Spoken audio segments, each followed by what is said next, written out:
You are listening to Alex Nanlohi Podcast, to know the Lord and to make Him known.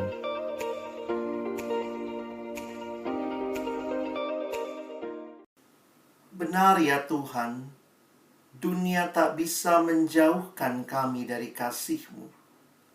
Karena itulah kami yang boleh mengalami kasih-Mu yang luar biasa. Biarlah kerinduan kami hanyalah hidup bagi-Mu Tuhan. Melayani Tuhan dan sesama di dalam dunia milik Allah yang Kau percayakan kami ada di dalamnya. Tuhan, terima kasih untuk rangkaian Camp Medis Nasional Mahasiswa yang Tuhan berikan bagi kami. Dan kesempatan ini ketika kami kembali akan belajar dari kebenaran firman-Mu, kami mohon ya Tuhan, biarlah waktu kami membuka firman-Mu, bukalah juga hati kami. Jadikan hati kami seperti tanah yang baik, supaya ketika benih firman-Mu ditaburkan itu boleh sungguh-sungguh berakar, bertumbuh, dan juga berbuah nyata di dalam hidup kami. Berkati hamba-Mu yang menyampaikan, setiap kami yang mendengar. Tuhan, tolonglah kami sekali lagi, supaya kami bukan hanya jadi pendengar-pendengar firman yang setia, tapi mampukan dengan kuasa pertolongan dari Roh-Mu yang kudus, kami dimampukan menjadi pelaku-pelaku firman-Mu di dalam kehidupan kami. Bersabdalah ya Tuhan, kami umat-Mu sedia mendengarnya. Di dalam satu nama yang kudus, nama yang berkuasa, nama Tuhan kami Yesus Kristus, kami menyerahkan pemberitaan firman-Mu. Amin. Shalom teman-teman sekalian, selamat hari Minggu. Saya bersyukur kepada Tuhan, kesempatan ini kembali Tuhan menyapa kita melalui firman-Nya. Dan ini adalah sesi yang terakhir dari seluruh rangkaian Camp Medis Nasional Mahasiswa yang kita adakan secara virtual. Kerinduan saya bahwa ini bukan menjadi kesempatan terakhir kita belajar firman, tetapi apa yang teman-teman dan saya pelajari melalui eksposisi tokoh Daud, kita bisa terus boleh menggalinya, semakin memahami dan juga menghidupi teladan yang indah ini. Saudara yang dikasihi dalam Tuhan Yesus Kristus, kita akan melihat hari ini sebagaimana juga tema dari Camp Medis kita, Leaders After God's Own Heart. Ini kerinduan yang kita sama-sama inginkan, Tuhan genapkanlah ini di dalam kehidupan setiap kita. Di dalam Alkitab, Daud menjadi tokoh yang dengan jelas dinyatakan dari beberapa ayat bahwa dia adalah leaders atau man after God's own heart. Saya mungkin tidak perlu mengulang, teman-teman sudah bisa melihatnya. Dan kita sudah mempelajari kehidupannya. Kita sudah belajar identity, spirituality, struggle, stories, pitfall. Dan hari ini kita mau melihat dalam kesimpulan tentunya ya, man after God's own heart. Salah satu bagian yang menuliskan ini di dalam Kisah Rasul pasal yang ke-13, ayat yang ke-22. Di dalam penjelasan khotbah Paulus di Antioquia di Pisidia. Bagaimana Paulus menyampaikan tentang bagian ini. Setelah Saul disingkirkan, Allah mengangkat Daud menjadi raja mereka. Tentang Daud, Allah telah menyatakan, "Aku telah mendapat Daud bin Isai, seorang yang berkenan di hatiku dan yang melakukan segala kehendakku." Seringkali kita melihat ayat ini, atau mungkin kalau kita pelajari seolah-olah kok Tuhan favoritisme ya. Dalam bahasa Inggris kalimatnya, David, son of Jesse, a man after my own heart. Tetapi banyak yang mungkin tidak memperhatikan konteksnya, sehingga kalau kita membacanya tidak di dalam konteks, terlihat seolah-olah favoritisme yang terjadi. Tetapi kalau kita perhatikan, after removing Saul, sesudah Daud atau sesudah Saul disingkirkan, maka kita bisa melihat apa sih sebenarnya kesalahan Saul. Karena teman-teman juga kita bisa melihat man after God's own heart ini terkait dengan Saul juga. Kalau kita ingat ceritanya yang sudah beberapa kali diulang dalam camp ini, waktu itu Saul, ya Kak Riris juga sudah bahas gitu ya, dia seorang yang sangat insecure nampaknya, dan dia takut ketika orang-orang mulai meninggalkan dia, sehingga bukan tugasnya mempersembahkan korban bakaran, tetapi kemudian dia yang melakukan itu, dia memberanikan diri. Di dalam ayat 12 dituliskan, lalu perhatikan ayat selanjutnya. Kata Samuel kepada Saul, perbuatanmu itu bodoh. Engkau tidak mengikuti perintah Tuhan Allahmu yang diperintahkannya kepadamu, sebab sedianya Tuhan mengokohkan kerajaanmu atas orang Israel untuk selama-lamanya. Jadi inilah kesalahan Saul yang kita bisa pahami. Lalu lihat ayat 14. Tetapi sekarang kerajaanmu tidak akan tetap. Lalu Tuhan telah memilih seorang yang berkenan di hatinya. Jadi berkenan di hatinya, jangan lupa ada konteksnya. Karena Saul sudah tidak taat dan tidak melakukan apa yang Tuhan kehendaki. Makanya Tuhan memilih seorang yang berkenan di hatinya, dan Tuhan telah menunjuk dia menjadi raja atas umatnya. Perhatikan, ini reason yang menarik. Karena engkau tidak mengikuti apa yang diperintahkan Tuhan kepadamu. Nah, mungkin kita mulai lagi berpikir, emangnya Daud melakukan semua yang Tuhan mau? Daud bukanlah orang tanpa cacat, teman-teman. Tetapi dia dikatakan orang yang berkenan kepada Allah, a man after God's own heart. Kita pelajari kemarin dan sehari sebelumnya, bagaimana dia tetap menjadikan Allah prioritas dalam hidupnya. Bukan berarti dia tidak pernah gagal. Bahkan ketika dia gagal, hal yang menarik adalah ketika Nabi Allah datang menegur dia bertobat. Jadi sebenarnya kalau kita perhatikan, setiap kita yang mau hidup taat dalam apa yang Tuhan kehendaki, itu dikaitkan juga dengan man after God's own heart. Karena itu saya setuju, ini bukan favoritisme kepada Daud semata. Walaupun memang Daud punya kualifikasi yang baik, ada hal-hal yang dia lakukan dengan luar biasa, tetapi dia juga manusia biasa. Maka saya setuju dengan seorang penafsir yang menuliskan kalimat ini.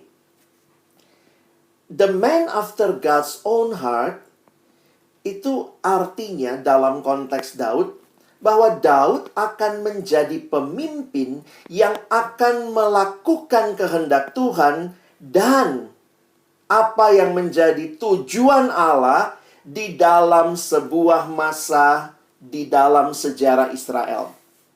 Jadi orang yang melakukan kehendak Allah. Sebenarnya itu yang teman-teman bisa pelajari waktu lihat ayatnya tadi. Nanti sekali lagi kalau baca Kisah Rasul 13 ayat 22. Aku telah mendapat Daud bin Isai, seorang yang berkenan di hatiku. Nah, kadang-kadang kita berhentinya di situ. Baca selanjutnya. Seorang yang berkenan di hatiku dan yang melakukan segala kehendakku. Jadi ini bagian yang saya ingin kita sama-sama pikirkan untuk melihat bagaimana di generasi ini, di saat ini, teman-teman dan saya pun boleh berkata, Tuhan, biarlah kehendakmu boleh jadi dan nyata melalui kehidupanku. Jadi saya pikir menarik sekali panitia memilih tema ini. Kalau ini cuman buat Daud, ngapain kita bahas ya? Panitia kasih temanya Leaders After God's Own Heart. Berarti setiap kita yang mau taat, menjalankan kehendak Allah di generasi kita. Daud ada di Israel di dalam masa tertentu. Saudara dan saya ada di masa ini untuk melakukan kehendak Allah. Mari kita kembali menjadi leaders after God's own heart that will carry out God's plan and purpose at our time, in our history, di masa kita sekarang. Jadi Teman-teman yang dikasihi Tuhan, hari ini saya coba mau refleksikan ya. Sudah banyak hal sebenarnya yang kita sudah dibukakan, baik melalui eksposisi, melalui sesi-sesi, melalui saat teduh setiap pagi. Maka saya ingin merefleksikan 3 hal saja di bagian akhir perenungan kita. Dan saya pikir inilah leaders after God's own heart yang bisa kita rangkum. Tentu dengan apa yang kemarin ya harus terkait semua ya. Tapi nanti saudara coba rangkum dalam pikiran saudara. Saya tambahkan 3 hal lagi hari ini. Refleksi tentang kepemimpinan Daud sebagai a leaders after God's own heart. Yang pertama, ini kaitannya sama saat teduh tadi pagi nih ya. Tapi saya ingin mengajak kita melihat sisi yang lain ya. Pemimpin seperti apa yang after God's own heart, saya tuliskan pemimpin yang memiliki belas kasihan Allah. Teman-teman yang dikasihi Tuhan, mari kita melihat bagian ini sebagai sesuatu yang penting kita miliki, bukan sekadar tugas dan tanggung jawab belaka. Katanya orang yang jadi dokter atau para medis itu orang-orang yang sangat memiliki belas kasihan karena pekerjaannya menuntut seperti itu. Jadi memang seringkali ada yang berkata, ya pekerjaan saya menuntut saya berbelas kasihan, tetapi saya harus menuliskan belas kasihan Allah. Harusnya belas kasihan Allah yang saudara dan saya alami menjadi dasar yang kuat bagi kita untuk boleh melayani Allah dan sesama. Nah, saya ingin angkat hal ini sebenarnya dari apa yang, saat teduh kemarin ya Kak Yudit, maaf. Jadi, kalau kita melihat tentang Yesus, kita lompat ke perjanjian baru sebentar ya. Saya ingin ajak kita melihat kenapa Yesus disebut anak Daud. Ya. Nah, ini menarik sekali. Saya tidak bisa bahas mendetail mendalam, tapi saya coba kasih gambarannya buat saudara sekalian, dan saya coba memberikan satu tambahan pemahaman. Di dalam memahami Yesus sebagai anak Daud, itu muncul di Injil Matius. Saya akan fokus ke Injil Matius. Kalau tidak salah nanti teman-teman bisa hitung. Ada 7 kali di dalam Injil Matius muncul Yesus referensinya anak Daud. Nah, yang menarik yang pertama misalnya itu muncul di dalam silsilah. Jadi apa sih artinya anak Daud? Ya sederhana. Sebenarnya anak Daud berarti Yesus benar-benar manusia. Betul, dia anak Allah, tetapi juga silsilah. Lihat ini, baru Matius 1 ayat 1 langsung mencatat Yesus Kristus anak Daud. Oke? Nah, yang berikutnya saya ambil agak belakang di Matius 21. Nah, kalau teman-teman memperhatikan, masih ingat Minggu Palem, lalu Yesus masuk Yerusalem, lalu orang banyak berjalan di depan Yesus dan mengikutinya dari belakang berseru, katanya Hosana. Hosana dalam terjemahan secara literal artinya save us, selamatkan kami. Nah, perhatikan kalimatnya Hosana bagi anak Daud. Jadi, waktu direferensikan Yesus anak Daud, karena orang-orang pada waktu itu melihat bahwa Yesuslah harusnya yang menjadi Mesias, yang menggenapkan apa yang disampaikan oleh Allah, bahwa Allah akan melepaskan umatnya dari penjajahan. Nah, mungkin penghayatan mereka yang terbatas pada waktu itu hanya melihat, mereka dijajah secara politik. Makanya waktu mereka mengatakan anak Daud, ini sebuah referensi kepada kepemimpinan Daud di masa lalu, di mana mereka sangat merdeka. Kalau Bapak Ibu, teman-teman sekalian melihat bagaimana Daud di masa memerintah, sebenarnya inilah masa yang paling luas kerajaan Israel dan aman karena mereka bersatu. Ya, tetapi jangan lupa, untuk itu juga Daud perang terus ya. Jadi kalau lihat ini Daud memang kerjanya perang sini, perang sana, tetapi selalu referensi ke masa keemasannya Israel pasti zaman Daud. Makanya mereka menghayati Daud, anak Daud, Yesus anak Daud yang akan membawa mereka keluar dari penjajahan, tapi mereka tidak tahu ada penjajahan yang lebih serius, yaitu penjajahan dosa, yang Yesus justru datang untuk menyelesaikan hal itu. Jadi referensi anak Daud, walaupun nampaknya di sini salah secara persepsi, tetapi ini terkait dengan kerajaan Daud di Perjanjian Lama. Nah, lalu, ini balik lagi. Matius kemudian mencatat lagi beberapa referensi pakai kata anak Daud. Ini kan baru 2 ya. Nah, teman-teman coba lihat. Referensinya yang menarik begini. Coba kita lihat ya. Kalimat anak Daud yang lain di Injil Matius, nanti bisa lihat di paralelnya juga, beberapa menggunakan itu misalnya. Yang menarik begini. Itu terkait dengan, coba lihat. Matius 9 misalnya ya. Ketika Yesus meneruskan perjalanannya dari sana, 2 orang buta. Jadi ada orang buta ikut dia sambil berseru, "Kasihanilah kami, hai anak Daud." Nah, bisa paham ya?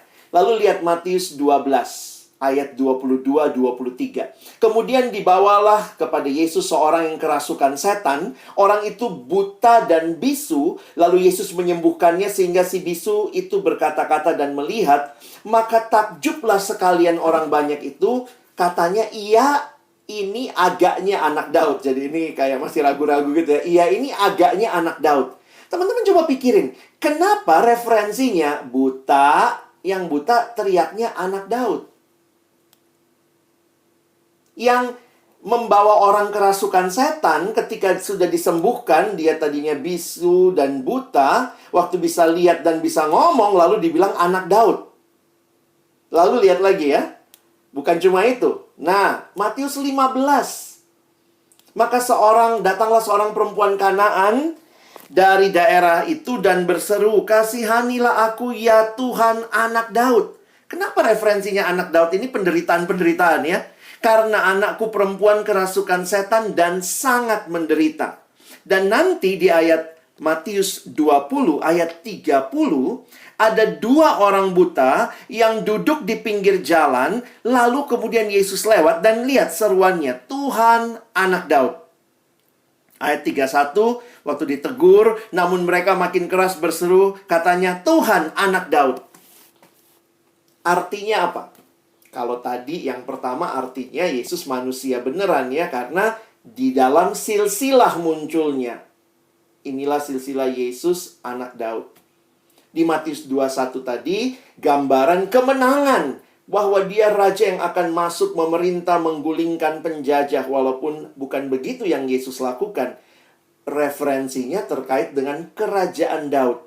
Kenapa muncul kata anak Daud berkali-kali dikaitkan dengan orang-orang yang menderita? Ini kan seruannya orang yang menderita ya. Nah, ini jadi menarik. Saya mencoba mengambil sebuah penafsiran yang menarik untuk kita perhatikan dalam kaitan ini. Daud, dalam hal ini, Yesus disebut sebagai anak Daud karena Yesus memperhatikan orang-orang marginal, saudara. Dan ternyata ini sama loh, seperti yang diteladankan oleh Daud. Jadi menarik sekali bahwa ternyata Daud sebagai raja, sebagai pemimpin masa itu.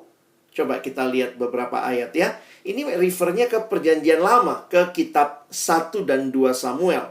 Contohnya, di 1 Samuel 22 ayat 2. Daud itu raja yang dekat dengan orang marginal. Berhimpunlah juga kepadanya. Jadi waktu dia dalam pelarian sebenarnya, tapi mereka meng-acknowledge dia sebagai pemimpin. Berhimpunlah juga kepadanya setiap orang yang dalam kesukaran. Setiap orang yang dikejar-kejar tukang piutang. Setiap orang yang sakit hati. Barisan sakit hati ya. Maka ia menjadi pemimpin mereka. Bayangkan nih, kalau bisa memimpin orang-orang marginal seperti ini, orang-orang yang orang sakit hati itu sebenarnya lebih sakit lagi gitu ya. Dalam arti sakit hatinya ada, mungkin fisiknya terpengaruh. Dan bersama-sama dengan dia ada kira-kira 400 orang. Teman-teman, gak sedikit ternyata ya orang-orang yang marginal dan itu dekat dengan Daud. Memang tidak diceritakan bagaimana Daud memimpin. Ya ini yang sekali lagi kalau kita pelajari, ya nggak dikasih tahu persis. Tapi waktu saya mempelajari, mencoba melihat referensi Yesus anak Daud, dan apa sih yang menarik? Kenapa yang Yesus lakukan itu dikaitkan sama Daud? Karena ini saudara, Daud itu dekat dengan orang-orang yang marginal, orang-orang yang kesulitan. Satu cerita lagi. 2 Samuel 9. Wah, ini ceritanya sederhananya begini ya. Daud tanya ya, coba lihat ayat 1. Berkatalah Daud, "Masih adakah orang yang tinggal dari keluarga Saul? Maka aku akan menunjukkan kasihku kepadanya oleh karena Yonatan." Jadi Daud tanya gitu ya. Jangan lupa, pada masa itu ini ingat sudah di 2 Samuel. Daud sudah jadi raja atas seluruh Israel. Tetapi yang menarik adalah kebiasaan raja pada waktu naik takhta, apalagi kalau bukan dari klan yang sama. Ingat, Daud suku Yehuda, Saul Benyamin. Lalu kemudian kan keturunannya Saul harusnya jadi raja gantiin Saul. Jadi ingat, raja pada waktu itu bukan berdasarkan periode. Setelah Saul, ya harusnya diganti Yonatan. Habis Yonatan, ya anaknya Yonatan. Maka ketika Daud menjadi raja, maka biasanya raja-raja pada waktu itu bereskan semua keturunan dari raja sebelumnya. Karena kalau tidak, bisa-bisa keturunannya mengambil alih takhta. Itu kira-kira gambaran kebiasaan pada waktu itu. Tapi Daud beda. Daud ingat. Dia bukan ingat Saulnya. Waktu kita perhatikan sebenarnya dia sangat menghargai Saul sebagai orang yang diurapi Tuhan, sehingga 2 kali punya kesempatan membunuh dia tidak menggunakannya. Tetapi dia mengingat perjanjiannya dengan anak Daud, anak Saul, yaitu Yonatan. Wow. Yonatan kemudian dia tanya ya, ada nggak anaknya Yonatan atau dari keluarga Saul? Adapun keluarga Saul mempunyai seorang hamba namanya Ziba. Ia dipanggil menghadap Daud, lalu raja bertanya kepadanya, "Engkaukah Ziba?" Jawabnya, "Hamba tuanku." Kemudian berkatalah raja, "Tidak adakah lagi orang yang tinggal dari keluarga Saul? Aku hendak menunjukkan kepadanya kasih yang dari Allah." Waduh teman-teman, ini kalimatnya menyentuh banget gitu ya. Aku hendak menunjukkan kepadanya kasih yang dari Allah. Lalu berkatalah Ziba kepada raja, "Masih ada seorang anak laki-laki Yonatan yang cacat kakinya." Ini bukan orang, jadi ini marginalized juga ya, orang yang cacat kakinya. Teman-teman, singkat cerita, Mephiboset bin Yonatan bin Saul datang menghadap Daud, sujud menyembah. Ini pasti ketakutan ini ya. Kata Daud, "Mephiboset," jawabnya, "Inilah hamba tuanku." Kemudian berkatalah Daud kepadanya, kelihatannya dia takut ya, karena itu kebiasaan waktu itu, matikan semua. "Janganlah takut, sebab aku pasti akan menunjukkan kasihku kepadamu oleh karena Yonatan, ayahmu. Aku akan mengembalikan kepadamu segala ladang Saul nenekmu, dan engkau akan tetap makan sehidangan dengan aku." Wow. Ini kasih yang luar biasa ditunjukkan kepada orang yang bahkan bukan siapa-siapa dan harusnya dimusnahkan. Makanya lalu sujudlah Mephiboset dan berkata, "Apakah hambamu ini sehingga engkau menghiraukan anjing mati seperti aku?" Wah, ini harus ikut kelas konseling Kak Riris ini ya. Gambar dirinya jelek banget ya. Tapi poinnya yang menarik teman-teman, sebenarnya dia mau mengatakan, aku ini siapa gitu ya. Saya tidak layak mendapatkan kasih yang begitu luar biasa. Teman-teman, apakah engkau jadi pemimpin yang berbelas kasihan? Kalau lihat itu, kalau seruannya tadi ya, coba lihat ya, yang buta, yang kerasukan, yang bisu tuli gitu ya. Saya mikir itu kayak seruannya, ya dokter gitu ya, ya perawat tolongin dong gitu ya. Dan memang betul untuk menjadi pemimpin yang berbelas kasihan itu kita hanya mungkin kalau kita sendiri telah menikmati belas kasihan Allah. Kasih itu luas ya, memang kadang-kadang kita interchangeable, kita pakai kasih, belas kasihan. Tetapi ini semua adalah kualitas yang ada karena Allah adalah kasih adanya. Hanya ketika engkau dan saya punya relasi dengan Allah, kita akan bisa melayani dunia ini dengan belas kasihan. Saya rindu kita diutus, bukan diutus hanya jadi pemimpin yang rasanya dia berkuasa, dia punya segala-galanya. Gambaran pemimpin gampang sekali diselewengkan. Tetapi pemimpin yang benar-benar memperhatikan orang-orang yang dia pimpin menjadi bagian yang penting. Satu waktu Santo Agustinus pernah ditanya, bagaimana bentuk dan rupa kasih itu? Lalu Santo Agustinus menjawab, kasih memiliki tangan untuk menolong orang lain. Kasih memiliki kaki untuk menghampiri mereka yang miskin. Kasih memiliki mata untuk melihat kebutuhan-kebutuhan orang lain. Kasih memiliki telinga untuk mendengar rintihan mereka yang menderita. Demikianlah rupa kasih. Kasih bukan konsep, teman-teman. Love is not emotion. Walaupun pasti ada emosi di dalamnya. But love is commitment. Love is action. Tidak heran Yesus disebut sebagai anak Daud. Referensi yang kita lihat, Daud di Perjanjian Lama. Yesus pun disebut anak Daud. Dan itu pasti jelas kelihatan dari hidupnya. Seringkali saya lagi mikir gitu ya, gimana? Kadang-kadang saya suka iseng, saudara ya. Coba pikir, gimana waktu Yesus menyembuhkan orang banyak ya? Sebenarnya kan bisa aja ya kalau mau pakai model yang kayak sekarang gitu ya. Kadang-kadang juga penyembuhan begitu. Kumpul semua, ayo kumpul. Mungkin baris ini kusta, ayo baris, satu baris ya. Satu baris, bisu tuli, ayo bisu tuli sini ya. Nah ini yang mungkin kerasukan roh jahat. Bisa aja kan Yesus langsung, set, selesai. Malam itu semua sembuh. Tapi waktu saya mencoba merenungkan, kenapa Yesus menyembuhkan itu, besoknya masih ada yang datang karena belum sembuh. Berarti penyembuhan yang dia lakukan bukanlah penyembuhan yang terjadi massal tanpa relasi. Tetapi nampaknya Yesus menyembuhkan satu demi satu. Belas kasihan bukanlah sebuah pertunjukan, tetapi belas kasihan adalah sebuah perhatian mendalam kepada setiap pribadi. Tidak heran Yesus mengatakan, karena anak manusia juga datang bukan untuk dilayani, melainkan untuk melayani dan untuk memberikan nyawanya menjadi tebusan bagi banyak orang. Ini bukan hanya datang melayani, teman-teman. Ini bahkan memberikan nyawa. Jadi ini sebuah pelayanan yang habis-habisan. Gampang untuk bicara pelayanan, tetapi berapa banyak yang mau pelayanan sampai habis-habisan. Kenapa? Karena telah mengalami kasih yang luar biasa. Kita seringkali masih terbentur antara dua konsep ya. Ya memang ini kadang-kadang jadi dilematis. Apalagi kan kita ini camp kepemimpinan. Lalu mulai muncul pertanyaan. Kita itu pelayan yang memimpin. Nah ini coba pikir-pikir ya. Kita itu pelayan yang memimpin atau pemimpin yang melayani.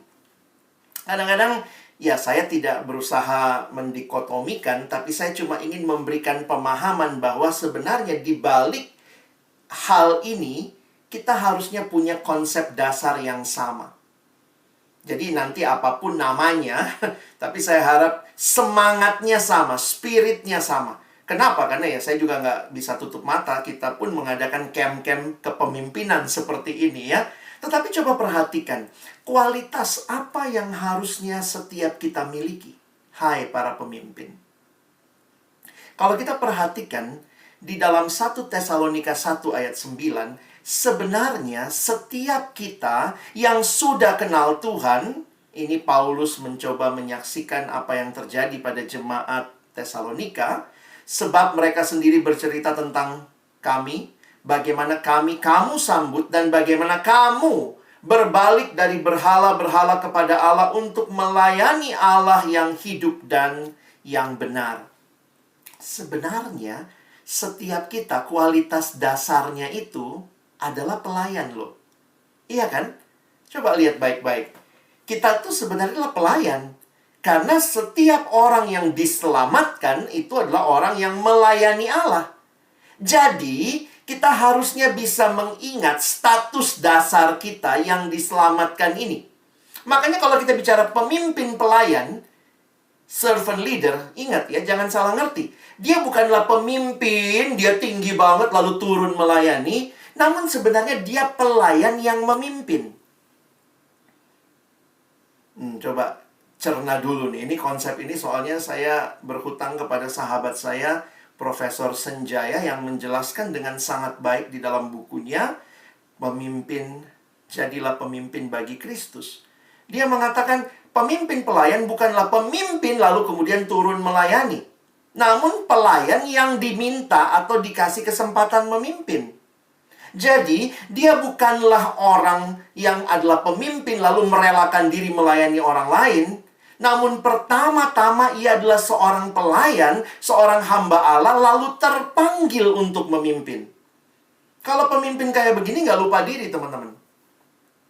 Jadi, waktu saya renungkan ya, saya ingat pengalaman satu waktu saya datang ke tempat persekutuan.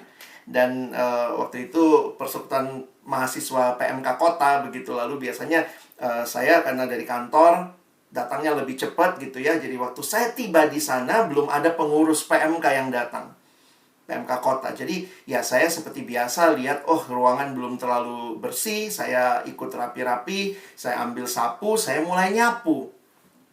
Nah, begitu saya sedang nyapu, salah satu pengurus datang. Lalu buru-buru dia ambil sapu dari saya gitu.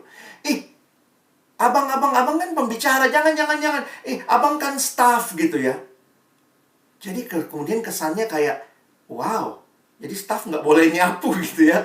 Nah, poinnya begini teman-teman. Dia mau mengatakan bahwa, oh, enggak gitu ya. Pemimpin itu, jadi kalau pemimpin melayani itu wow. Nah, nangkep ya. Kadang-kadang kalau kita lihat, wih, dia kakak staff, dia dokter senior, tapi dia turun melayani, terus kita bilang, wow. Dan seringkali kita yang dilihat seperti itu, jangan lupa loh, kita gampang sekali sombong. Aku ini spesialis.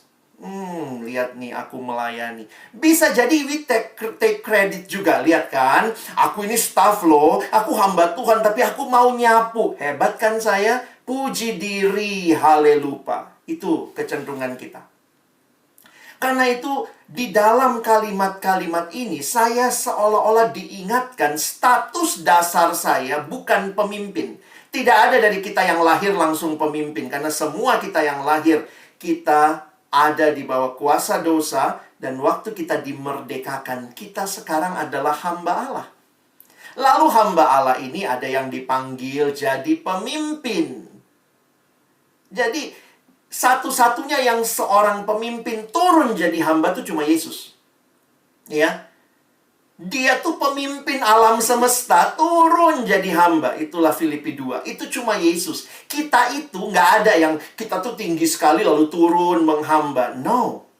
Kita harus ingat baik-baik. Kita ini pelayan-pelayan Tuhan yang ketika engkau dan saya melayani, itu sudah seharusnya. Paulus bahkan mengingatkan saudara-saudaraku, memang kamu telah dipanggil untuk merdeka, tapi jangan kamu pergunakan kemerdekaan itu sebagai kesempatan untuk hidup di dalam dosa. Melainkan, karena kamu sudah merdeka dari dosa, layanilah seorang akan yang lain. Ini kualitas dasar kita. Jadi kalau bicara servant leadership, saya harap kita jangan jadi dokter-dokter yang kemudian merasa, dokter paramedik yang merasa, oh saya ini tinggi sekali. Apalagi di masyarakat mungkin kita dilihat begitu tinggi posisinya. Lalu kita menghamba. Jangan lupa, kita ini hamba yang dipanggil memimpin. Jadi sebenarnya bukan berapa banyak orang yang kita pimpin. Tapi ya kalau kita lihat struktur ya. Struktur PMK deh, nggak usah yang jauh-jauh. Struktur di persekutuan. Ketua PMK, ketua persekutuan mahasiswa Kristen tuh di atas ya. Lalu kayaknya dia punya 30 anak buah di bawah. Sebenarnya kalau pakai prinsip ini, kita bukan punya 30 anak buah. Kita punya 30 orang di bawah yang harus kita layani. Wah, di PMK saya ada 300 mahasiswa Kristen. Wah, saya membawahi 300 mahasiswa Kristen. Salah. Kamu melayani 300 mahasiswa. Kamu jongosnya. Karena kata yang digunakan itu budak, doulos. Memang lihat sekarang kalau bikin persekutuan atau bikin struktur kan nggak mungkin kita taruh ketua paling bawah ya. Tetap sih ketuanya paling atas. Tapi kiranya semua yang ada dalam posisi yang paling atas ini terus ingat bahwa engkau cuma hamba yang kemudian harusnya tetap melayani. Ini perenungan yang saya pikir teman-teman harus ingat terus ya, nggak gampang. Apalagi dalam masyarakat kita makin banyak dapat kesempatan punya posisi-posisi leader. Tapi kalau tidak jaga hati seorang hamba, sebenarnya kita bukan pemimpin yang dikenan Allah. Pemimpin leader after God's own heart yang punya belas kasihan. Daud itu pemimpin lumayan tinggi, saudara. Ya, bukan tinggi lagi ya, udah raja ya. Tapi dia peduli dengan orang-orang yang marginal. Aku ingin menunjukkan kasih. Wow.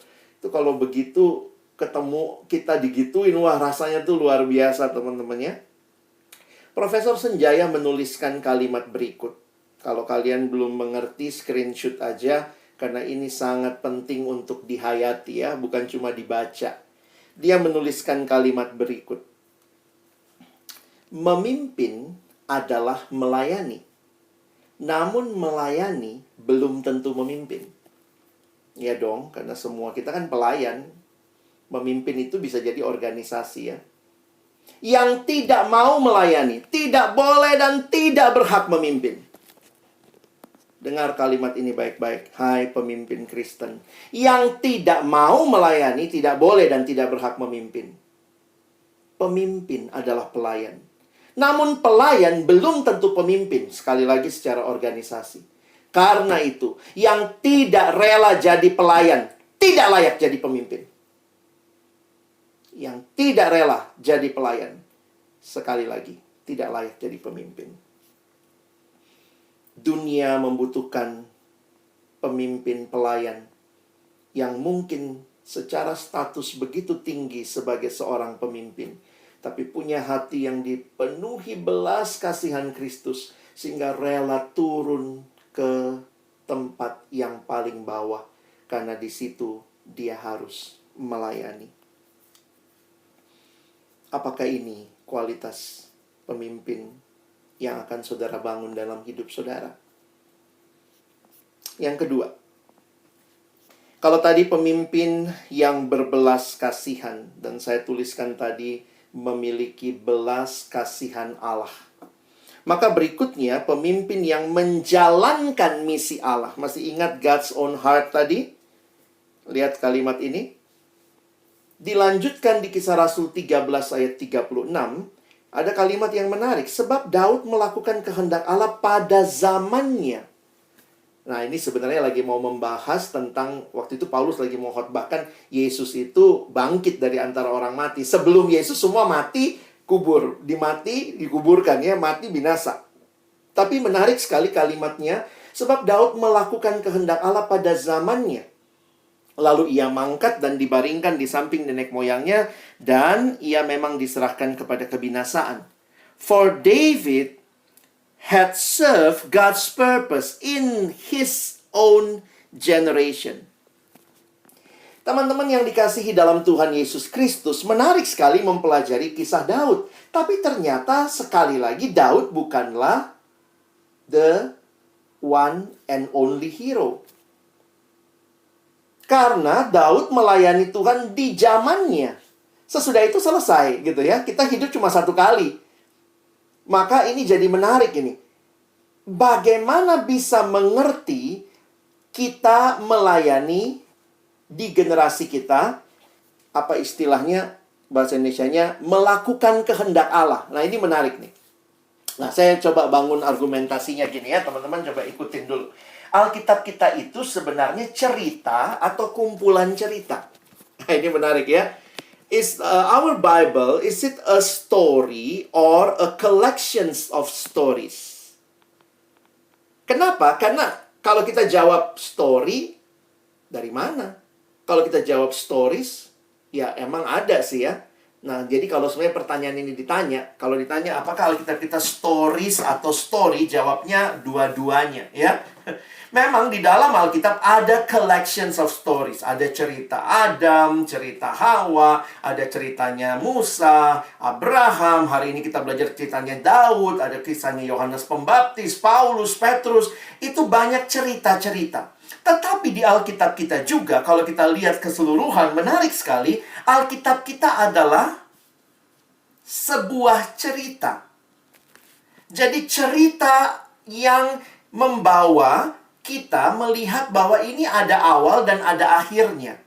Betul, ada ceritanya Adam, ceritanya Hawa, ceritanya Musa, ceritanya Daud. Tetapi di atas semua itu ada sebuah cerita besar.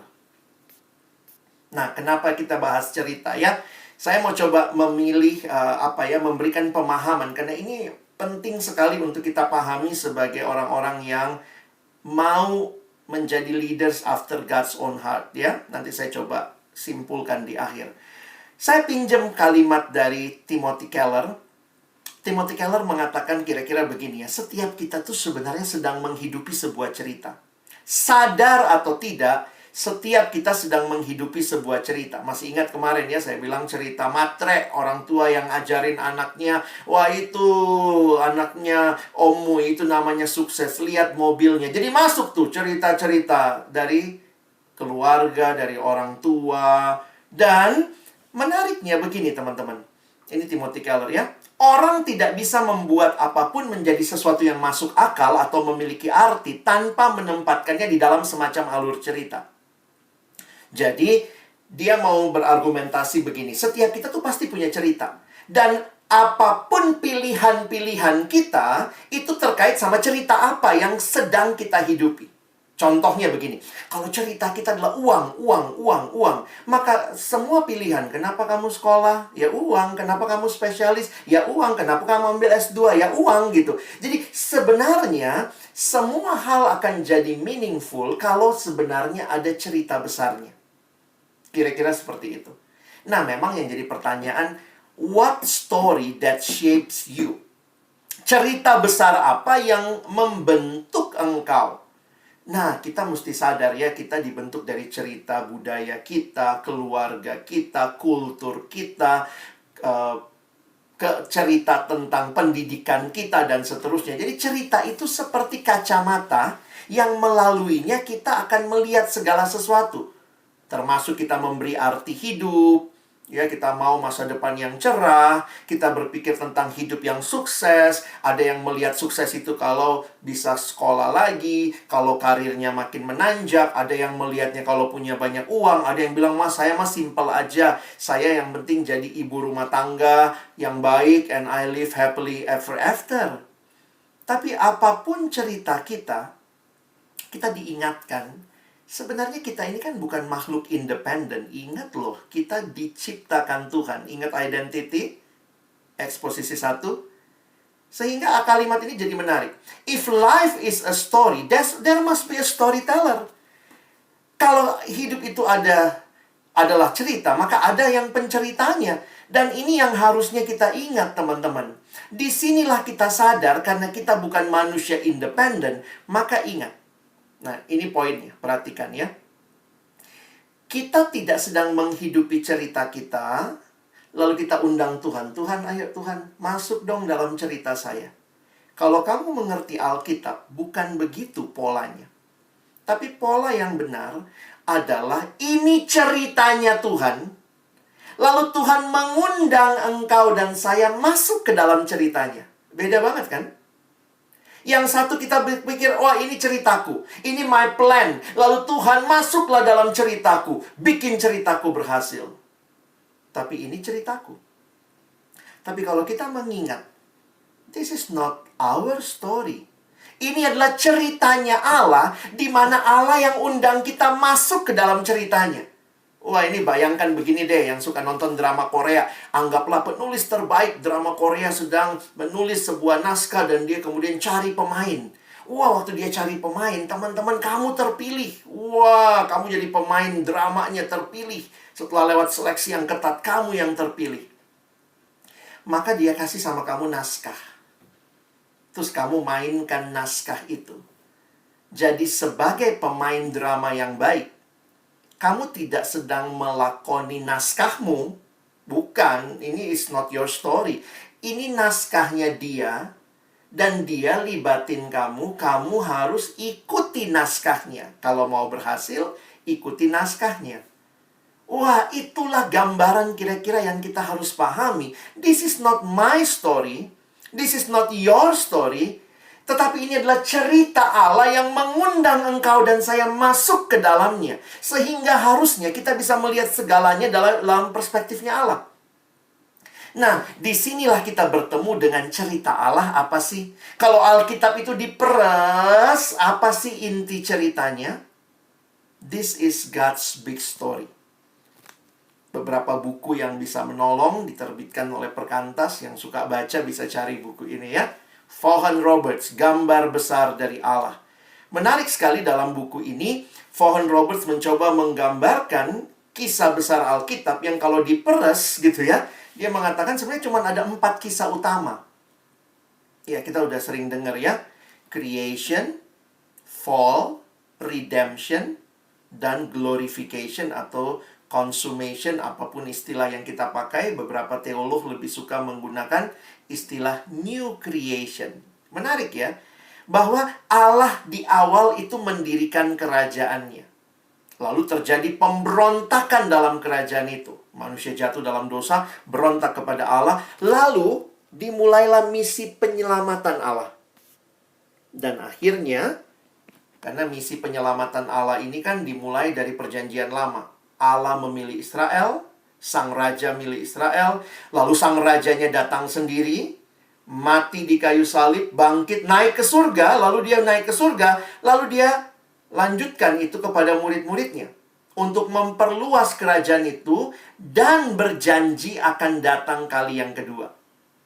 Jadi sebenarnya inilah cerita besarnya Alkitab. Coba kita sederhanakan. Saya meminjam lagi penjelasan dari Profesor Christopher Wright ya. Jadi Profesor Christopher Wright menulis buku ini, How to Preach and Teach the Old Testament for All Its Worth. Dia mencoba menggambarkan, kalau tadi kita lihat ada 4 ya. Dia coba mendetailkan, dia bilang, kira-kira kalau kita mau detailkan, Alkitab itu kayak sebuah drama dengan 6 babak. The Bible is like a drama with 6 acts or stages. Nah, dia coba melihat begini. Coba teman-teman ya, kalau ada temanmu tanya, Alkitabmu tentang apa sih? Kamu bisa cerita dengan menggunakan simbol-simbol ini. Bayangkan, ini kamu bisa tulis di atas tisu lagi makan. Alkitab lu apa? Nih gue jelasin ya. Nah, kita bisa tuliskan atau gambarkan 6 simbol ini. Dan Christopher Wright bilang, kurang dari 1 menit kamu bisa jelaskan seluruh Alkitab. Apa sih intinya? Nah, dia coba kasih nama ya. Yang pertama, ya panah ke bawah, Allah mencipta. Creation. Lalu, manusia jatuh dalam dosa. Lalu kemudian, nomor 3, dimulailah Allah memberikan janji bahwa akan datang juru selamat. Yang keempat, datang juru selamatnya menebus. Redemption. Nah, yang menarik di sini nih ya. Lalu dia nomor 6 nih apa namanya? Paling gampang dia pakai istilah new creation. Kalau nomor 1 creation, maka kali yang kedua sang raja datang akan terjadi new creation. Nah, teman-teman, pertanyaannya begini. Kita sekarang ada di nomor berapa? Ayo, teman-teman, kita nomor berapa? Nomor 5. Iya, benar dong ya. Jangan bilang, oh, ini nomor 2, Kak. Nomor 2, kamu di mana waktu itu? Oh, saya deketnya ular ya. Saya sempat selfie. Enggak ya. Kita ada di nomor 5. Apa judulnya nomor 5? Bapak Christopher Wright memberi judul, This is Mission.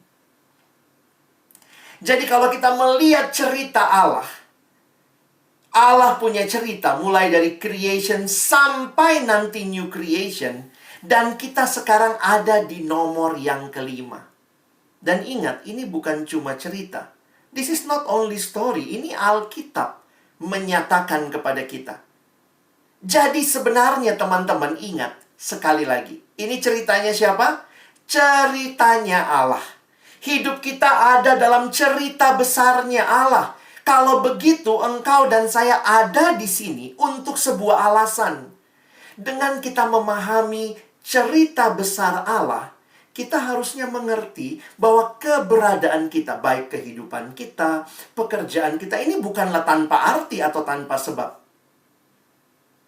God's big story menempatkan kita sebagai partisipan dalam cerita besar Allah.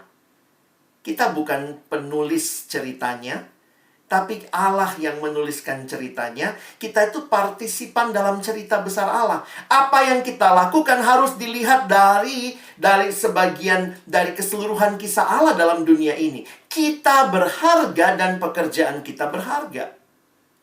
Jadi teman-teman, kalau mimpimu cuma jadi dokter supaya kamu boleh memberikan skill terbaikmu yang kamu punya, kamu bisa kemudian jadi berkat untuk rumahmu, keluargamu, sebenarnya tidak ada yang salah dengan itu. Tetapi cerita Allah lebih besar daripada sekadar kehidupan pribadimu.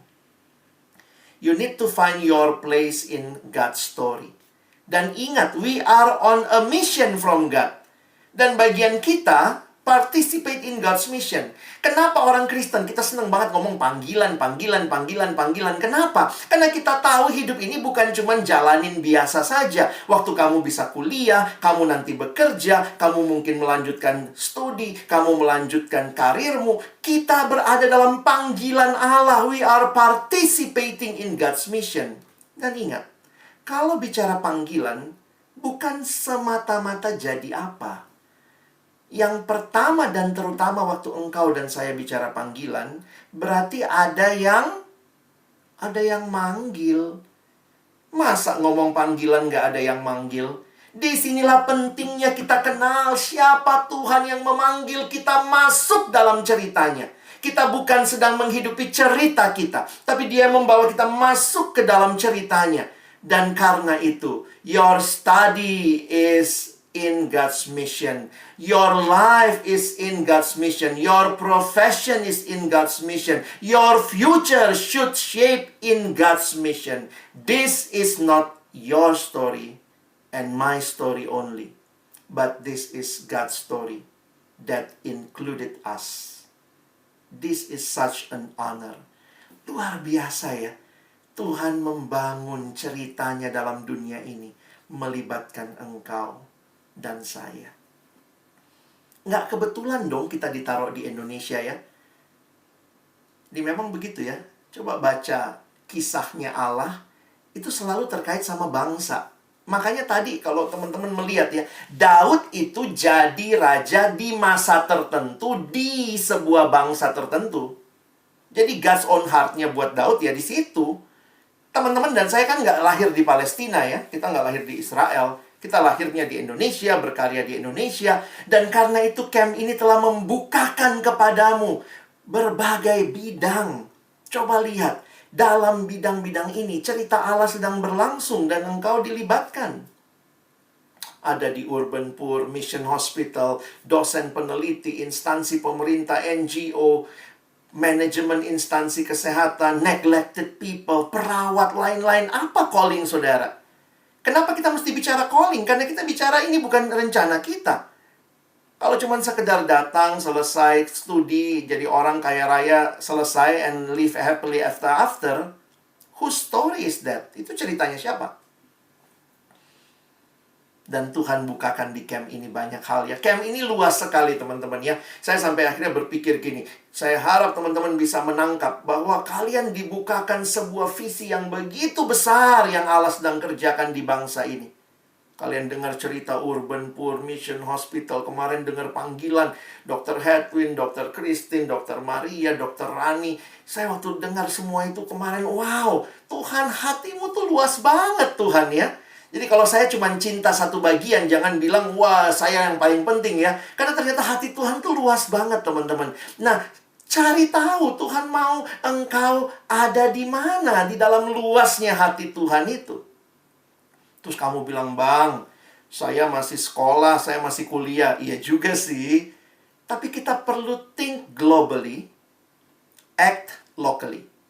Berpikir menyeluruh, tetapi bertindak lokal di waktu tertentu. Nah, itu yang juga Pak Daud teladankan ya. Saya coba mikir-mikir, sekarang secara pribadi, secara konteks, teman-teman ada di mana? Ya, ada di PMK lah ya, karena kan belum lulus ya, masih ada di persekutuan. Kenapa Tuhan hadirkan PMK medis ya, di tengah konteks Indonesia? Kita sudah dibukakan begitu luas, tapi kita mau nggak mau nanti kan pulangnya nggak langsung. Emangnya ada selesai dari sini langsung jadi pegawai di Kementerian Kesehatan? Belum kan? Kalian dokternya aja belum, jadi lulus aja belum gitu ya. Tuhan kenapa bukakan semua ini dan kenapa dia hadirkan PMK medis di tengah konteks Indonesia? Saya melihat ya Tuhan menempatkan kita di tengah-tengah untuk melihat ada konteks yang besar. Bangsa, kota. Jadi kalau kita lihat itu ya, ini kan semua saling terkait sebenarnya. Jadi kalau lihat visinya pelayanan mahasiswa, lahirnya mahasiswa-mahasiswa yang mengenal Kristus, bertumbuh sebagai murid Tuhan yang setia, taat, dewasa, tangguh, menjadi teladan, sehingga jadi alumni yang menjadi berkat bagi keluarga, gereja, bangsa, dan dunia. Wow, ini besar banget. Bayangkan sebuah PMK yang rutin bikin kebaktian, yang rutin bikin KTB, kelompok kecil, yang rutin rapat pengurus, yang rutin latihan MC, pemusik. Ini loh visinya. Besar sekali. Untuk jadi berkat bagi keluarga, gereja, bangsa, dan dunia. Karena itu saya melihat pemimpin dalam PMK. PMK ini pabriknya gitu ya. Mahasiswa datang, masuk di situ, keluar, jadi alumni. Lalu kita harapkan jadi berkat di keluarga, gereja, masyarakat, dan dunia. Teman-teman ada di mana? Kalian di sini nih. Sekarang jadi koordinator, jadi tim inti, jadi pengurus, pemimpin KTB, pelayan. Ada yang cuma jemaat juga ya. Karena Kak, di kampus saya belum ada PMK, nggak apa-apa ya. Tapi saya melihat, inilah proses yang Tuhan berikan.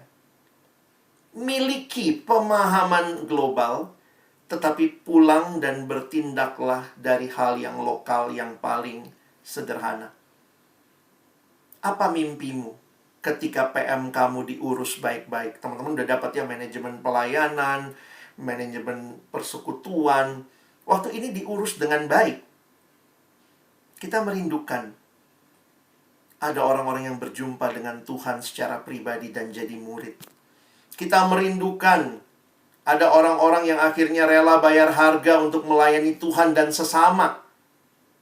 Kita merindukan ada orang-orang yang menemukan sadar panggilan hidupnya, serahkan diri kepada Allah yang memanggil mereka. Teman-teman, waktu saya lihat semua kemarin bersaksi, saya cuma berkata dalam hati, Tuhan terima kasih. Ini produk-produk yang PMK hasilkan. Waktu kamu ngurus baik-baik persekutuan, undang pembicara, bikin surat pembicara, kayaknya simpel banget ya. Tapi kalau hasilnya kayak Dokter Maria, kayak Dokter Hedwin, kayak Dokter Christine, kayak Dokter Rani, kayak kakak-kakak pemimpin SGD-mu, wow. Uruslah pelayanan mahasiswa yang jadi tanggung jawabmu dengan baik saat ini. Bangunlah terus pemuridan. Ada murid yang terus memuridkan. Kenapa? Karena inilah yang akan dipakai Tuhan bagi bangsa ini. Ini bukan cuma ceritamu, tetapi cerita Tuhan di tengah bangsa ini. Dan saya melihat ketika kita lihat banyak kehancuran yang terjadi. Tapi kemudian Tuhan bangkitkan orang-orang yang mau berkarya buat bangsa ini. Ini kesimpulan saya. Kenapa PMK medis harus hadir? Ingat teman-teman, kehadiran PMK medis adalah salah satu cara Allah mengasihi bangsa ini. Bayangkan kalau tidak ada yang mau menjadi hamba-hamba Tuhan mengasihi bangsa ini. Kalau semua yang kuliah di kedokteran gigi, keperawatan, farmasi hanya sibuk dengan dirinya, titiriri, mati-matian untuk diri sendiri, siapa yang akan peduli dengan bangsa ini? Tapi ketika ada orang-orang yang ketika masuk kampus, ada PMK yang baik, memproses mereka, membentuk mereka, sehingga akhirnya keluar jadi dokter yang cinta Tuhan, cinta jiwa, punya belas kasihan. Bukankah itu jawaban atas pergumulan bangsa kita. Tuhan tidak panggil engkau di masa Daud. Tuhan tidak panggil engkau di Israel. Tuhan panggil saudara saat ini. Pemimpin after God's own heart, leaders after God's own heart. Perhatikan ini ya, kalimat Daud. Daud melakukan kehendak Allah pada zamannya. Dan menarik sekali, Daud tidak melakukan kehendaknya sendiri. Itu bukan ceritanya Daud, tapi ceritanya Allah. Dan dia taat melakukan apa yang dia sadari di zamannya. Maukah saudara dipakai Allah di generasi ini? Maukah saudara menjawab panggilan Allah jadi pemimpin rohani dengan hati pelayan tentunya ya? Di PM kamu, di kotamu, di bangsa ini. Mulailah melakukan hal yang lokal, tapi terus dengan visi yang global. Bahwa satu waktu kelak, kerinduan kami menghasilkan pemimpin-pemimpin seperti ini bagi bangsa ini. Wah, Bang Alex, Kak Alex, besar banget visinya ya. Iya, emang. Saya makin melihat cerita Allah kayaknya kalau cerita saya cuman dapat kerja, kaya, nanti buka klinik, buka apa ya. Kalau itu cuman tentang diri saya, sedih banget.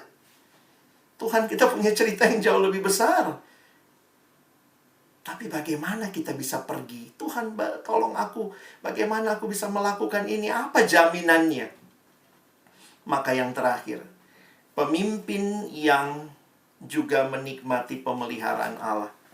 Teman-teman, misi Allah yang nggak mungkin hanya dilakukan dengan kekuatan kita, tetapi kita butuh melihat pemeliharaan Allah. Sudah pelajari Mazmur 23? Wow ya, waktu baca Mazmur itu luar biasa. Saya nggak ngulang lah ya, tapi saya coba memperhatikan Mazmur 23, Daud menulis ini. Ini ada banyak tafsiran. Ada yang bilang Daud sudah raja. Ada yang bilang Daud belum raja. Mau sudah raja, tapi mau sudah raja kah? Mau belum raja? Karena memang kalau sudah raja itu jadi lebih kagum lagi kita ya. Bayangkan raja bisa ngomong begini.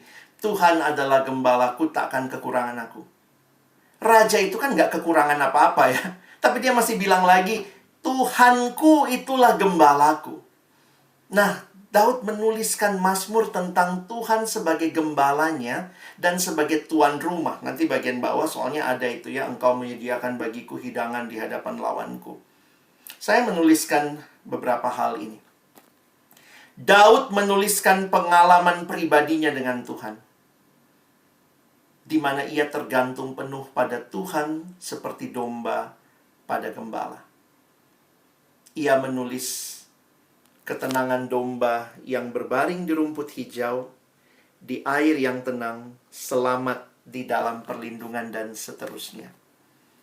Apa yang dituliskan dalam seluruh Mazmur 23 dilatar belakangi pengalaman yang panjang hubungannya dengan Tuhan Sang Gembala yang menyediakan kebutuhan hidup dan yang melindungi dari rasa takut dan bahaya.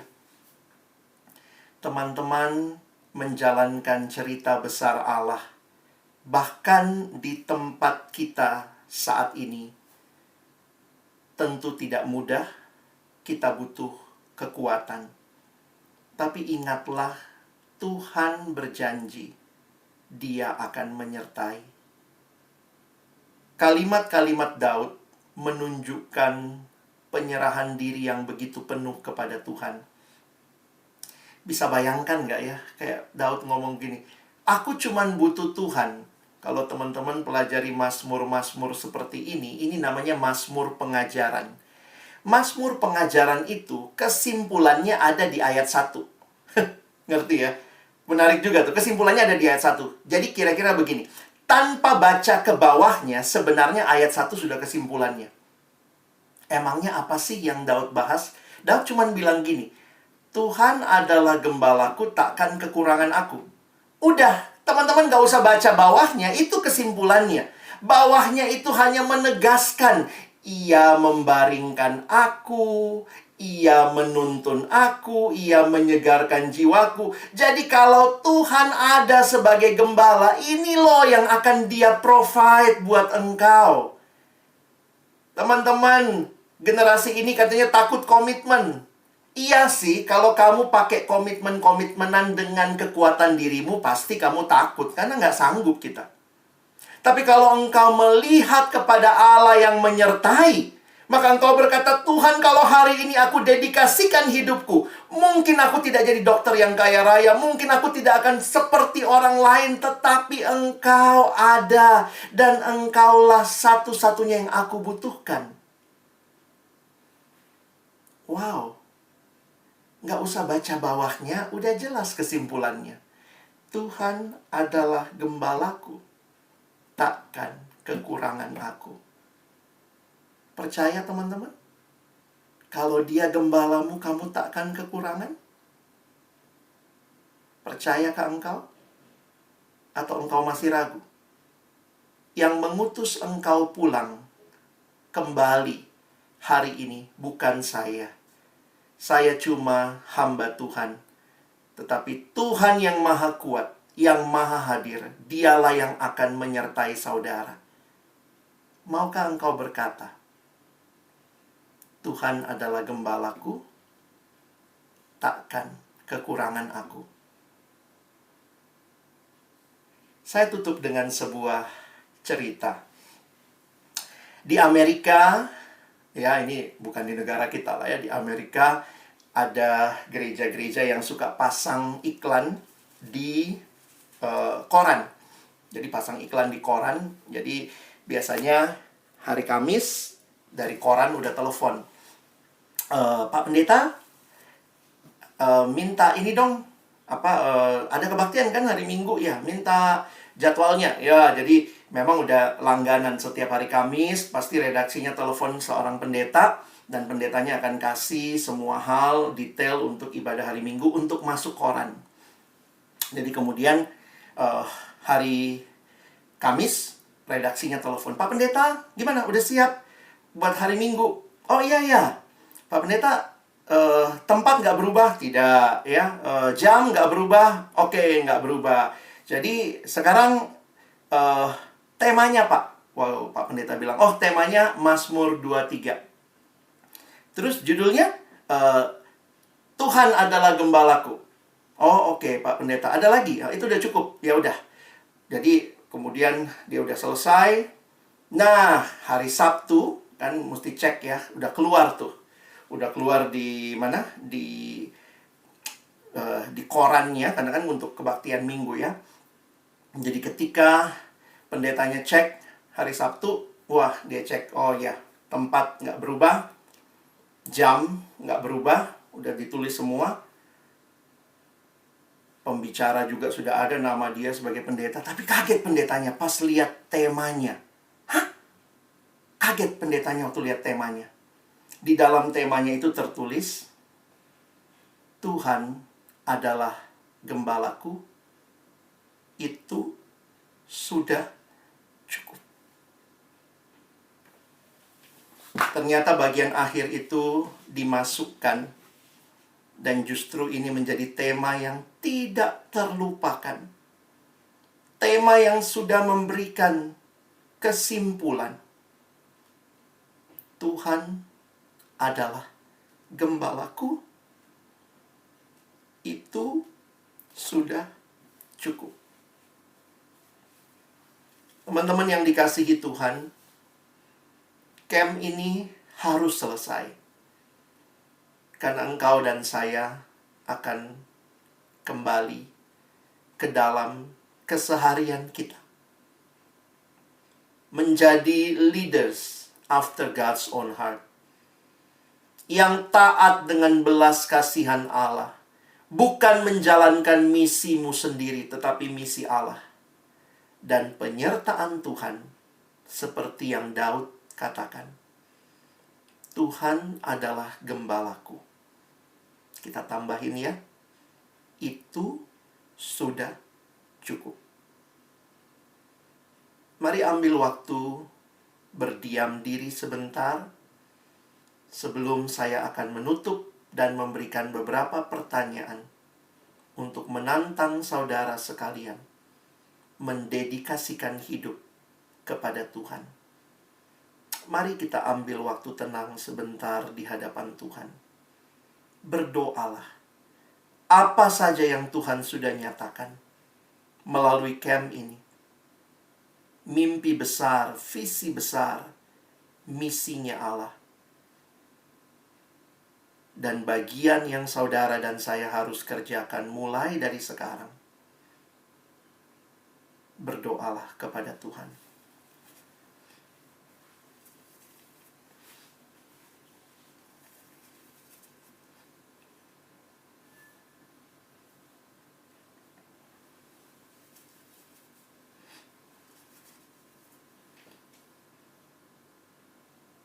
Izinkan saya sebagai hamba Tuhan memberikan pertanyaan untuk saudara jawab. Bukan jawab kepada saya, bukan jawab kepada panitia. Tapi jawablah di hadapan Tuhan yang mengenal hati setiap kita. Datanglah kepadanya. Jawablah di hadapannya. Saudara-saudara yang dikasihi Tuhan, di akhir camp medis mahasiswa hari ini, izinkan saya sebagai hamba Tuhan memberikan pertanyaan bagi saudara untuk saudara jawab. Maukah engkau mendedikasikan hidupmu bagi Tuhan? Jika saudara berkenan, jika memungkinkan, saya mohon kita boleh menyalakan camp kita dengan sikap dan posisi yang baik dan hormat di hadapan Tuhan. Perhatikan screen ini, saya akan memberikan 2 pertanyaan. Kalau saudara digerakkan Tuhan untuk merespon, biarlah saudara boleh meresponnya di hadapan Tuhan. Siapa yang berkata di hadapan Tuhan, "Di sini saya Tuhan." Yes, Lord. Secara global engkau mendengar panggilan Tuhan yang Tuhan nyatakan bagi saudara melalui perjalanan hidupmu. Dan juga secara khusus di camp medis saat ini. Adakah saudara yang akan mulai serius menggumulkannya? Bidang mana yang Tuhan sudah bukakan? Mungkin saudara sudah mulai bisa pikirkan sebagai apa. Bahkan kalau Tuhan gerakkan engkau untuk mendoakan 1-2 daerah. Di daerah mana di Indonesia engkau siap untuk pergi? Bagi saudara-saudara yang hari ini mau serius menggumulkan panggilan Tuhan, silakan saudara responi di hadapan Tuhan pertanyaan ini. Mungkin kau katakan, "Tuhan, itu masih lama, saya belum siap." Tapi saya mau mulai serius menggumulkannya, mendoakannya, mencari informasi. Ini kerinduan yang aku rindukan, Tuhan. Mungkin saudara takut harus pergi ke tempat-tempat yang sulit. Tapi kalau Tuhan gerakkan, maka percaya Tuhan menyertai. Tuhan adalah gembalaku. Itu sudah cukup. Mari ambil waktu ini untuk berdoa. Jika saudara berkenan, taruhlah tangan kanan saudara di dada dan berdoalah secara pribadi di hadapan Tuhan untuk hal ini.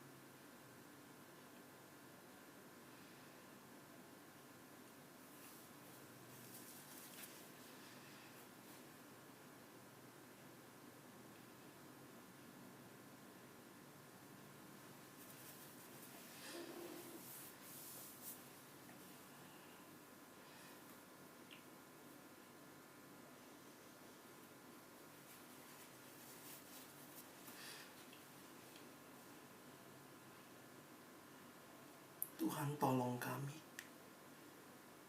mendedikasikan hidup kami, masa depan kami kepadamu. Pertanyaan saya yang kedua. Saat ini, Tuhan juga bekerja di dalam dan melalui kehidupan saudara. Bukan hanya secara global apa yang ke depan, tetapi saat ini, adakah komitmen yang akan saudara lakukan untuk membangun kehidupan rohanimu secara pribadi?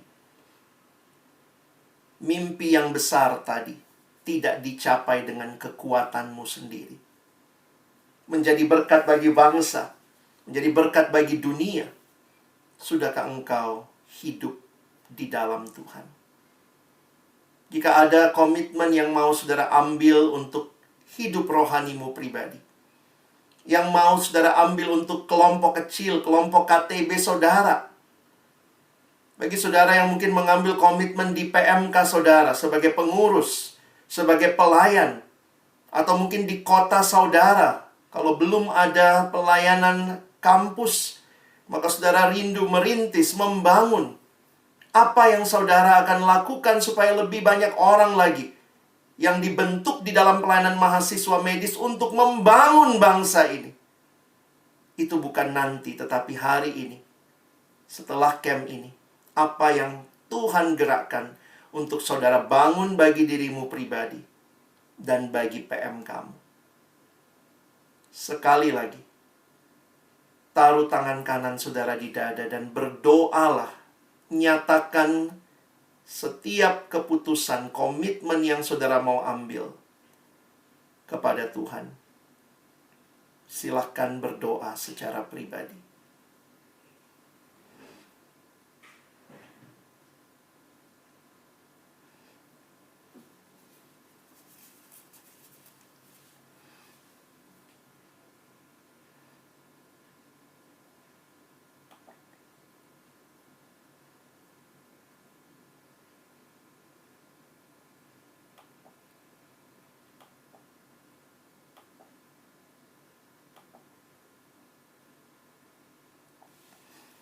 Saudara-saudaraku yang dikasihi Tuhan, di akhir seluruh rangkaian camp medis ini, izinkan saya sebagai hamba Tuhan mendoakan saudara dan mengutus saudara kembali di dalam nama Tuhan Yesus Kristus.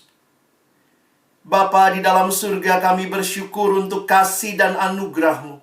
Setiap kami yang mendedikasikan hidup kami kepada Tuhan, terimalah ya Tuhan. Biarlah sebagaimana Tuhan memakai Daud di zamannya, pakailah kami sekali lagi Tuhan melakukan kehendak-Mu, cerita-Mu yang besar.